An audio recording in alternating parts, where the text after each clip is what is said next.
When I got my dorm assignment, I was thrilled to have a single room. No noisy roommates, no sharing space. I thought I had lucked out. The first night I heard whispering from the closet. I told myself it was just the building settling, but the next night it got louder, like someone murmuring directly into my ear. One night I woke up, heart pounding, to the sound of the closet door creaking open. I stared into the darkness, and for a split second, I saw something. Someone staring back at me. I bolted out of bed and turned on the light. The closet was empty. The next day, I casually asked an RA about my room's history. Their face went pale. "That room," they whispered. "No one's lived in there since the last person disappeared." I packed my bags that night.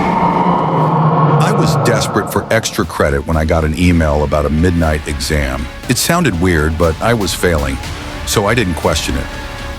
The exam was in an old lecture hall I had never been to before. When I walked in, other students were already seated, silent. The professor, an unnaturally tall man in an old-fashioned suit, handed out the test. The questions were wrong. Not normal math or science. Things like, how much time do you have left? And what happens when you stop breathing? I glanced at the other students. They weren't moving. Their pencils hovered over their papers, their eyes vacant. I looked up at the professor. He grinned. "Finish the tests," he whispered. I ran out of there as fast as I could. The next day I checked my email. No record of the test. No one had heard of that professor. But when I got back to my dorm, a paper sat on my desk. My exam, completely filled out, with a final note at the bottom, "See you again soon." My roommate always stayed up late, so I was used to seeing them at their desk when I fell asleep. One night, as I was dozing off, I saw them brushing their hair in the mirror. But something felt off. I turned my head to look at them directly. They were in bed, facing the wall. But in the mirror, they were still sitting there, brushing their hair. I froze. The reflection slowly turned to look at me.